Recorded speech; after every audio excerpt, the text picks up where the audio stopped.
NCERT जो based question हम कर रहे हैं जो कि हिस्ट्री का है, उसका आज ये तीसरा सेशन होगा। 2 सेशन ऑलरेडी चैनल पे अपलोडेड है और इसके डिस्क्रिप्शन में भी आपको उसका लिंक मिल जाएगा। तो चलिए वन बाय वन सारे प्रश्नों को देखते हैं।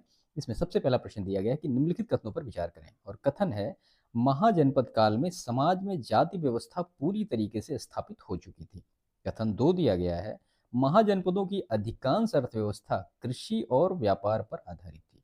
तीसरा प्रश्न दिया गया है पंचमार्क सिक्के महाजनपद काल में प्रचलित थे। आपको बताना है कि कौन सा सही है। देखिए, the caste system was fully established in the society during Mahajanapada period, ये करेक्ट नहीं है, बाकी 2 और 3 करेक्ट होगा। ठीक है, कैसे नहीं सही है इसका एक्सप्रेशन यहाँ पे देखते हैं। देखिए, पहला कथन गलत है, महाजनपद काल में जाति व्यवस्था प्रारंभिक अवस्था में थी और पूरी तरीके से स्थापित नहीं हुई थी। ठीक है, और कथन 2 में अर्थव्यवस्था मुख्यतः कृषि व्यापार और वाणिज्य पर आधारित थी, और पंचमार्क सिक्के इस काल के प्रमुख सिक्के थे और ये चांदी और तांबे के बने होते थे, जिनको हम आहत सिक्के कहते हैं हिंदी में। ठीक है, तो यहाँ पे केवल 2 और 3 करेक्ट होगा। क्वेश्चन नंबर 2 हम देखते हैं, निम्नलिखित कथनों पर विचार करें। पहला कथन है वज्जी और मल्ल महाजनपद गणतंत्रीय व्यवस्था के उदाहरण है, और दूसरा कथन दिया गया है मगध महाजनपद में राजा का चुनाव गणसभा द्वारा किया जाता था, और तीसरा कथन है कुरु महाजनपद की राजधानी इंद्रप्रस्थ थी। आपको बताना है कि कौन सा सही है। तो देखिए, तीसरा कथन तो सही है, और मगध महाजनपद में राजा का चुनाव गणसभा के द्वारा ये नहीं होता था, बाकी पहला भी सही है। तो 1 और 3 करेक्ट होगा। दूसरा गलत क्यों हुआ?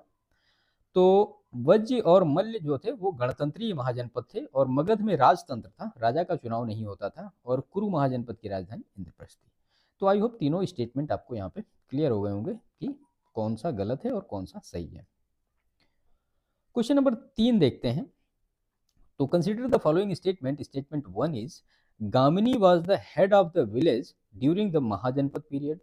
Statement second is Rajgriha was the first capital of Magadha Mahajanapada, and statement 3 is Tamralipti port was located in Gandhara महाजनपद।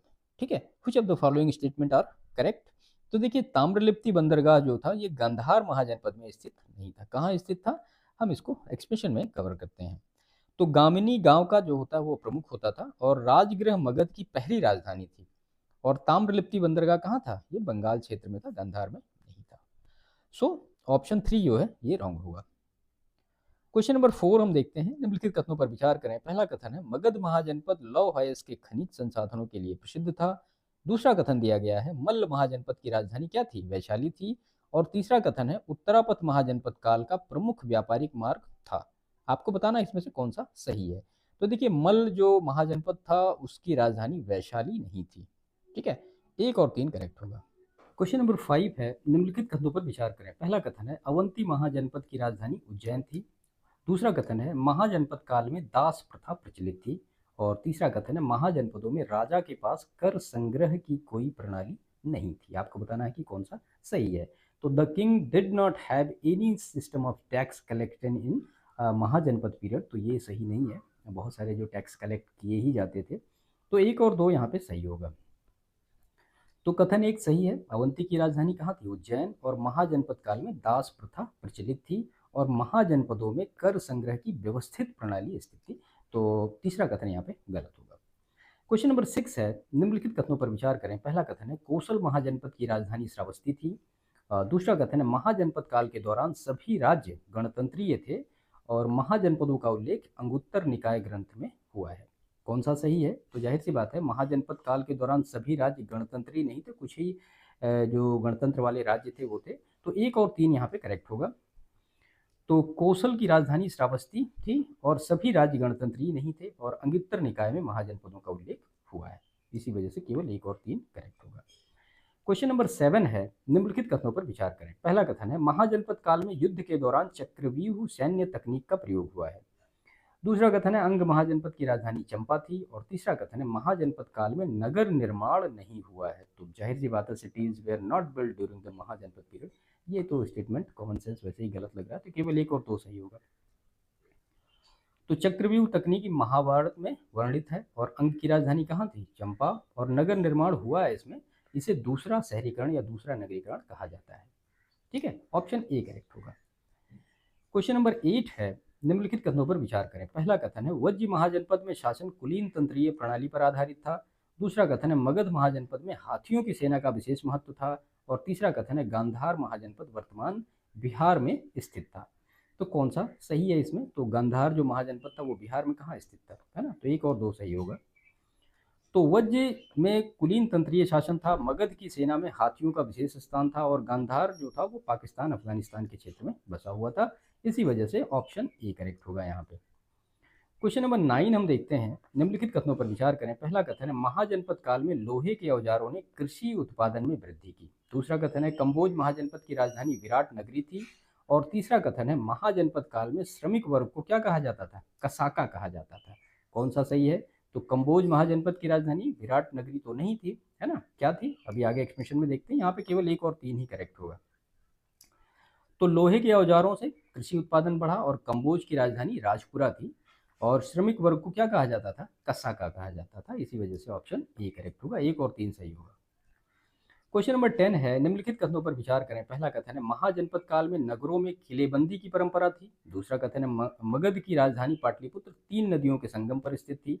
और तीसरा कथन है अस्मक महाजनपद उत्तर भारत में स्थित था। तो अस्मक दक्षिण भारत में, उत्तर भारत में नहीं था। केवल एक और दो सही होगा। तो नगरों में किलेबंदी की परंपरा थी, पाटलिपुत्र तीन नदियों के संगम पर स्थित था, और अस्मक महाजनपद जो था वो दक्षिण भारत यानी महाराष्ट्र में था। इसी वजह से केवल एक और दो सही होगा। Asmaka Mahajanapada was located in North India, नहीं साउथ इंडिया होगा। क्वेश्चन नंबर 11 है, निम्नलिखित कथनों पर विचार करें। पहला कथन है मगध महाजनपद की पहली राजधानी 5 पहाड़ियों से घिरी थी। दूसरा कथन है मलय और वंगा महाजनपदों का वर्णन जैन भगवती सूत्र में मिलता है। और तीसरा कथन है वत्स महाजनपद की राजधानी कौशाम्बी थी। तीनों स्टेटमेंट यहाँ जो दिए गए हैं बिल्कुल करेक्ट दिए गए हैं। तो मगध की पहली राजधानी राजगृह थी, जो कि 5 पहाड़ियों से घिरी थी। और मलय और वंगा महाजनपदों का उल्लेख किसमें? भगवती सूत्र में मिलता है। और वत्स की राजधानी कहाँ थी? कौशाम्बी थी। तो तीनों ही सही होगा। क्वेश्चन नंबर 12 है, निम्नलिखित कथनों पर विचार करें। पहला कथन है महाजनपद काल में सैनिक बल में घुड़सवार सेना और हाथियों का उपयोग किया जाता था। दूसरा कथन है कौशल महाजनपद आधुनिक बिहार में स्थित था। और तीसरा कथन है कुरु महाजनपद की राजधानी अहिछत्र थी। कौन सा इसमें सही होगा? तो कौशल महाजनपद बिहार में कहाँ स्थित था? वो तो अभी उत्तर प्रदेश में स्थित है। और कुरु की राजधानी अहिछत्र नहीं। तो केवल एक ही सही होगा, बाकी दो तीन तो गलत ही है। तो घुड़सवार सेना, रथ और हाथियों का महाजनपद काल में उपयोग होता था। और कौशल आधुनिक उत्तर प्रदेश अवध में था। और कुरु की राजधानी इंद्रप्रस्थ थी, अहिछत्र नहीं थी। ठीक है। क्वेश्चन नंबर 13 है, निम्नलिखित कथनों पर विचार करें। पहला कथन है मगध महाजनपद बंगाल की खाड़ी के समुद्री मार्गों पर नियंत्रण रखता था। और दूसरा कथन है महाजनपद काल के दौरान विवाह संबंधों का राजनीतिक महत्व था। तीसरा कथन है महाजनपद काल में अजीवक और चावार्क जैसे विधर्मी संपन्न संप्रदाय प्रचलित थे। यहाँ पे तीनों ही स्टेटमेंट जो दिए गए हैं बिल्कुल करेक्ट दिए गए हैं। तो मगध बंगाल की खाड़ी के मार्गों पर नियंत्रण करता था, और विवाह संबंध कभी कभी राजनीतिक गठबंधन के रूप में भी प्रयुक्त होते थे। और जीवक और चावार्क, ये सॉरी आजीवक है, ये चावार्क संप्रदाय प्रचलित थे। यहाँ पे ये आजीवक है, ऐसे लिखा जाता है आजीवक। मक्खली गोसाल, आप याद आ रहा होगा आपको, है ना? क्वेश्चन नंबर 14 देखते हैं।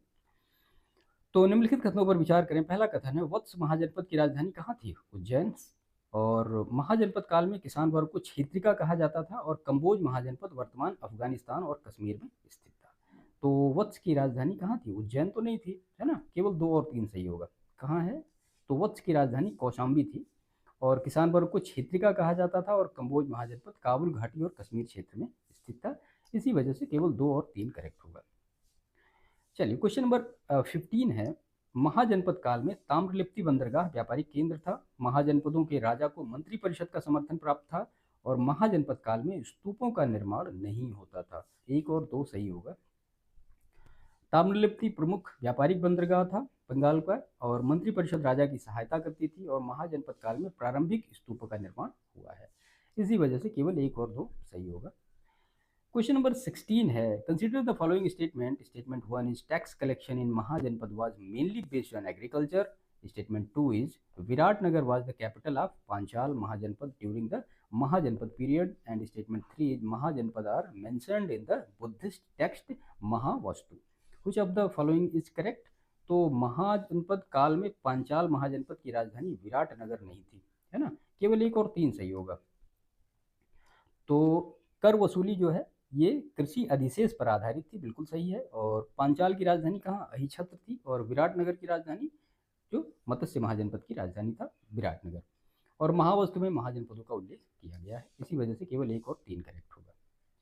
क्वेश्चन नंबर 17 है, निम्नलिखित कथनों पर विचार करें। पहला कथन है, महाजनपद काल में राजगृह किलेबंद राजधानी का पहला उदाहरण था। दूसरा कथन है, बिंबिसार मगध महाजनपद का शासक था। और तीसरा कथन है, महाजनपद काल में लौह अयस्क से रथ निर्माण नहीं किया जाता था। तो बिल्कुल सही है, ये जो महाजनपद काल में लौह अयस्क से रथ का निर्माण किया जाता था, यहाँ पे लिखा गया नहीं किया जाता था। लोहा ही तो एक मेन पावर था मगध का, है ना। 1 और 2 सही होगा। तो राजगृह किलेबंद राजधानी का पहला उदाहरण था। बिंबिसार मगध का प्रमुख शासक था। लौह अयस्क से हथियार और रथ बनाए जाते थे, इसी वजह से 1 और 2 सही होगा। क्वेश्चन नंबर 18 है, निम्नलिखित कथनों पर विचार करें। पहला कथन है, महाजनपद काल में नगरों का आकार और जटिलता बढ़ी थी। महाजनपदों में राजा के पास कराधान प्रणाली थी नहीं थी सॉरी और अजात शत्रु मगध महाजनपद का शासक था। कौन सा सही होगा? तो महाजनपद में राजा के पास कराधान प्रणाली थी, नहीं थी ऐसा नहीं है। 1 और 3 करेक्ट होगा यहाँ पे। तो नगरों का आकार बढ़ा था, इसी को दूसरा जो नगरीकरण कहा जाता है या शहरीकरण कहा जाता है। कराधान प्रणाली थी और अजात शत्रु जो था वो मगध का शासक था।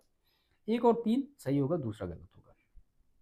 क्वेश्चन नंबर 19 है, निम्नलिखित कथनों पर विचार करें। पहला कथन है, महाजनपद काल में उत्तरापथ व्यापार मार्ग गांधार से मगध तक फैला हुआ था। दूसरा कथन है, महाजनपदों के सभी शासक बौद्ध धर्म के अनुयायी थे। और तीसरा कथन है, मल्ल महाजनपद की राजधानी कहाँ थी? कुशीनगर थी। तो महाजनपद के जो सभी शासक थे वो बौद्ध नहीं थे। 1 और 3 सही होगा, दूसरा गलत होगा। उत्तरापथ गांधार से मगध तक था और सभी शासक बौद्ध धर्म के अनुयायी नहीं थे। और मल्ल की राजधानी कहाँ थी? कुशीनगर थी। तो ऑप्शन ए करेक्ट होगा, दूसरा गलत होगा। लास्ट क्वेश्चन है, तो निम्नलिखित कथनों पर विचार करें। पहला कथन है, महाजनपद काल में शासक कर वसूली के लिए सेना का प्रयोग करते थे। दूसरा कथन है, मगध महाजनपद प्राकृतिक रूप से गंगा, सोन और चंपा नदियों से घिरा हुआ था। और तीसरा कथन है, वज्र महाजनपद में शासक वंशानुगत पद पर नियुक्त होते थे। कौन कौन सा सही है? तो वज्र महाजनपद था वो वंशानुगत शासक यहाँ पे नियुक्त नहीं होते थे, ये गणतंत्र था। तो 1 और 2 सही होगा यहाँ पे। तो कर वसूली के लिए सेना का उपयोग होता था और मगध नदियों से घिरा हुआ था और वज्र गण राज्य था, सो वंशानुगत पद नहीं था यहाँ पे। तो ऑप्शन ए करेक्ट होगा यहाँ पे। ठीक है, तो ये 20 क्वेश्चन थे, ये यहाँ पे कंप्लीट हुए। सेशन समाप्त करते हैं। वीडियो को लाइक जरूर करिएगा, चैनल को सब्सक्राइब करिएगा और दूसरों को शेयर भी करिएगा। मिलते हैं नेक्स्ट सेशन में, तब तक के लिए।